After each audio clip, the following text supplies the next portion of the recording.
Assalamualaikum warahmatullahi wabarakatuh. Sebelum kita belajar, mari kita berdoa terlebih dahulu. Nah, setelah berdoa, mari kita buka latihan pada halaman 3, 4, dan 5 pembelajaran tema 1, subtema 1 tentang ciri-ciri makhluk hidup. Kita mulai dari pembelajaran 1. Ayo berlatih pada halaman 3. Tebaklah nama benda sesuai petunjuk. Tentukan apakah benda tersebut makhluk hidup atau benda mati dengan memberi tanda centang. Nomor 1, mari kita baca petunjuknya. Aku berkaki 4. Aku terbuat dari kayu. Aku digunakan untuk menulis. Ya, berarti nama bendanya adalah meja, ya, karena terbuat dari kayu dan digunakan untuk menulis. Nah, meja itu termasuk benda mati, ya, maka mari kita centang benda mati. Oke, selanjutnya nomor 2, mari kita baca petunjuknya. Aku berkaki 4. Aku berlari cepat. Aku memakan rumput. Nah, berkaki 4 berarti termasuk hewan, ya, yang memakan rumput atau hewan herbivora. Berarti bisa sapi, bisa kambing, ya, bisa juga kuda. Tetapi di sini ada petunjuk berlari cepat. Aku berlari cepat. Antara kuda, sapi, kambing, gajah, ya. Itu yang berlari cepat itu berarti kuda. Nah, ya, kita tulis kuda. Nah, kuda termasuk benda hidup atau makhluk hidup, maka kita centang yang makhluk hidup. Oke, selanjutnya nomor 3, mari kita baca petunjuknya. Aku terbang tinggi di angkasa. Aku memiliki ekor. Aku diterbangkan dengan benang, ya. Dia terbang tinggi di angkasa. Dia memiliki ekor. Tetapi dia diterbangkan, bukan terbang, ya. Diterbangkan dengan benang. Nah, berarti ini adalah bendanya layang-layang, ya. Layang-layang tidak bisa terbang, tetapi dia diterbangkan. Layang-layang berarti dia termasuk benda mati. Dia tidak bisa terbang sendiri, ya. Berbeda kalau misalnya aku terbang tinggi di angkasa, aku memiliki ekor. Nah, kalau seperti itu saja, maka bisa saja burung, ya. Tapi karena dia diterbangkan dengan benang, maka dia menjadi benda mati, ya, dan namanya adalah layang-layang. Lanjut ke soal nomor 4. Aku dapat terbang. Aku memiliki sayap. Aku menghisap nektar bunga. Nah, benda apakah itu? Nah, bisa kupu-kupu, ya. Kupu-kupu, ya. Selain kupu-kupu apa lagi? Bisa juga lebah.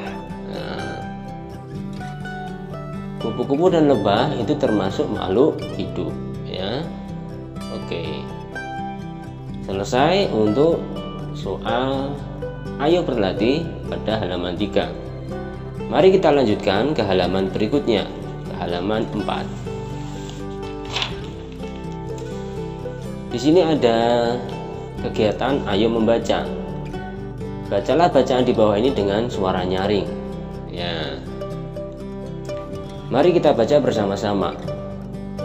Makhluk hidup membutuhkan makan. Di sekitar kita terdapat berbagai benda. Ada manusia, hewan, tumbuhan, dan benda-benda lain seperti bola dan batu. Manusia, hewan, dan tumbuhan adalah benda hidup. Benda hidup disebut juga makhluk hidup. Bola dan batu adalah benda tak hidup. Bola dan batu disebut benda mati. Coba amatilah kucing dan bola. Apakah kucing dan bola sama-sama membutuhkan makanan? Tentu saja tidak. Kucing membutuhkan makanan untuk hidup, sedangkan bola tidak membutuhkan makanan. Jadi, salah satu ciri makhluk hidup adalah membutuhkan makanan. Nah, mari kita garis bawahi salah satu ciri makhluk hidup adalah membutuhkan makanan, ya. Oke, setelah kita membaca, ayo kita melakukan, ya. Ayo lakukan, hubungkan gambar dengan kata yang sesuai. Ada dua buah gambar di sini, yang satu adalah gambar bola dan satunya lagi adalah gambar seekor bebek.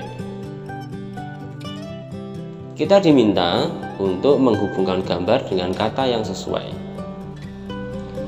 Mari kita coba menarik garis, ya, antara gambar dengan kata yang sesuai. Bola bukan termasuk makhluk hidup, ya, maka tidak sesuai. Bola tidak butuh makan, maka kita tarik ke sini. Bola tidak butuh makan. Bola memakan dedak, tidak sesuai, ya.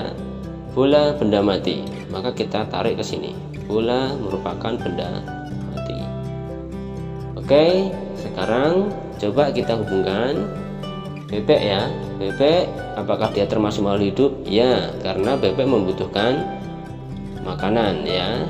Oke, dia termasuk makhluk hidup dan makanannya adalah dedak, ya. Dia memakan dedak, maka kita hubungkan ke sini. Selesai untuk halaman 4. Mari kita lanjutkan ke halaman 5. Ayo belajar, ya.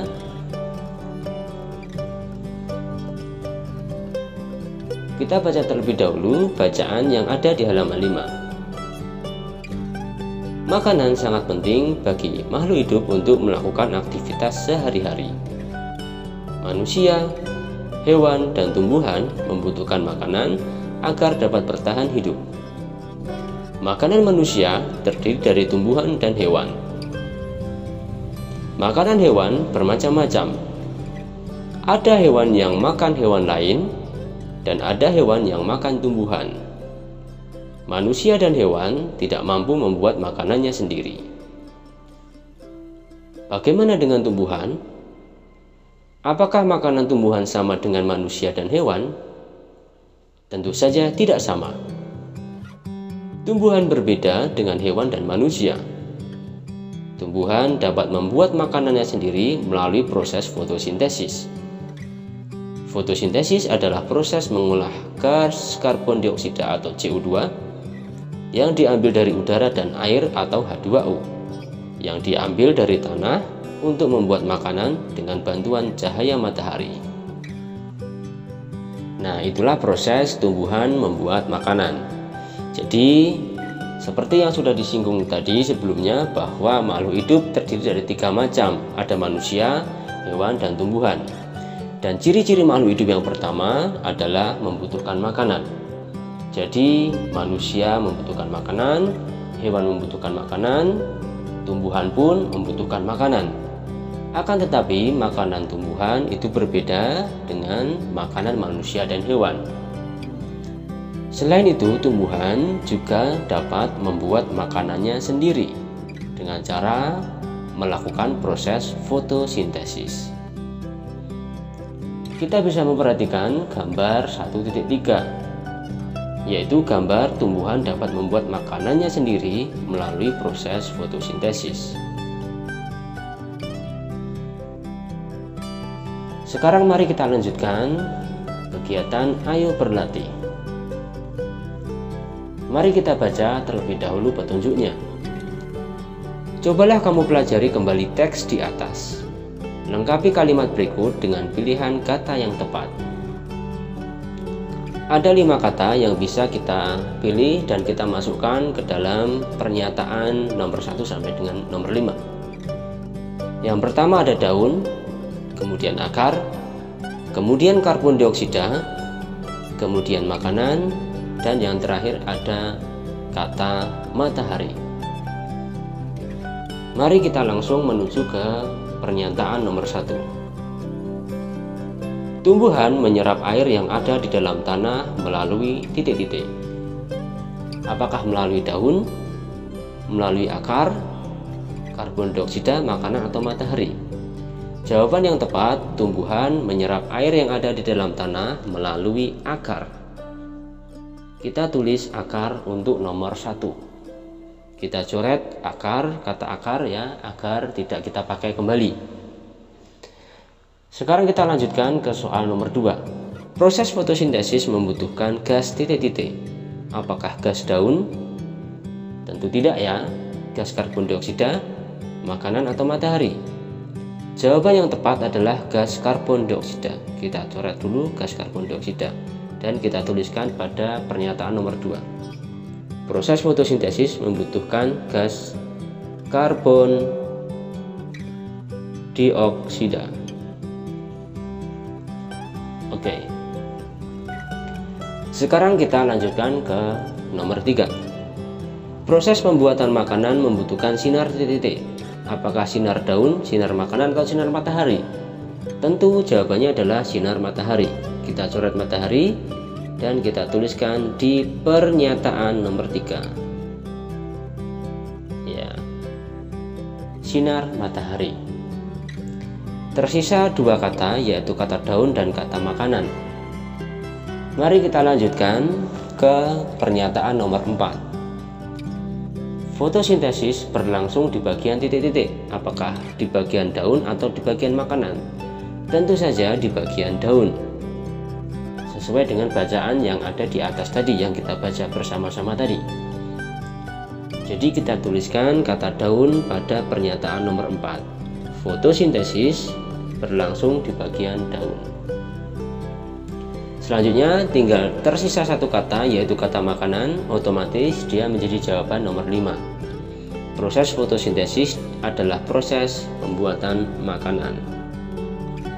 Ya, lebih tepatnya adalah proses pembuatan makanan oleh tumbuhan dengan bantuan cahaya matahari. Demikianlah